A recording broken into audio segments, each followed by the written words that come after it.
आपला शेतकरी खूप संकटात आहे। पाऊस लवकर आई लवकर पडू दे आणि शेतकऱ्यांना आनंदी दिवस द्या हे आईच्या चरणी साकडं घाला। तर मराठा गॅझेटसाठी मागणी जी कोल्हापुरातल्या मराठा आंदोलकांनी केली ती आपण हैदराबाद गॅझेट त्या ठिकाणी लागू केल्यानंतर कोल्हापुरातलं ही कोल्हापूर गॅझेट देखील लागू करावं अशी मागणी समोर आली। शाहू महाराजांनी विशेष करून ही मागणी काय आपण हा विषय पूर्वीपासून कायम मांडला आहे।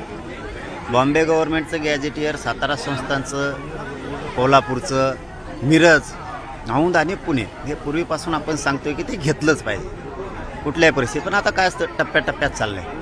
आता हैदराबाद गॅझेटियर झालं आहे, आता ते सातारा संस्थांचं घेत आहेत। हळूहळू करता करता सगळेच जाणार आहेत। काय असतं एखादा विषय एकदम नसतो होत, कारण त्याला अनेक अडचणी, अनेक संकट किंवा त्रासदायकसुद्धा काही व्यक्ती असतात की जेणेकरून ते आडवं पडायचं हे करायचं। त्यामुळे आपण तिथंच जाऊया जिथं आपल्याला जायचं आहे तिथं, पण जरा टप्प्यानं दमाने जाऊया।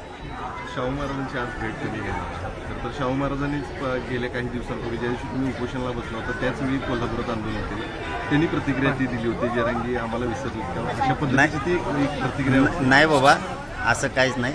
आपली राजगादी आहे आणि आपण कधीही विसरत नाही। आणि असं काय महाराज साहेब आहेत म्हणता म्हणले असतील, परंतु मी कधीच असं होऊ देणार नाही। मी तरी किमान या राज्याचं गरिबाचं लेकरू आहे मी आणि इमानदारीनं प्रामाणिकपणानं या राज्यातल्या लोकांसाठी लढतोय।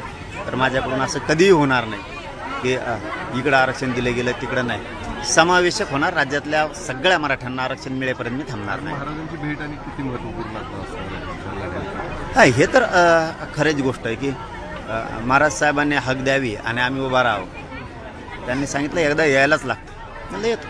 तब्येत बरी लागली की येतो, कारण हॉस्पिटलला होतो उपोषण सुटल्याच्या नंतर। तब्येत बरी लागली की लगेच ताबडतोब महाराज साहेबांच्या भेटीसाठी आलो आहे। आणि सातारा गॅझेट आता घेत आहेत लगेच। अभ्यास कोल्हापूरचा सुद्धा सुरू आहे, पण आता महाराज साहेबाशी चर्चा करून आणखीन त्यांचं जास्तीचं काय म्हणणं आहे हे लगेच सरकारला पुन्हा सांगतो।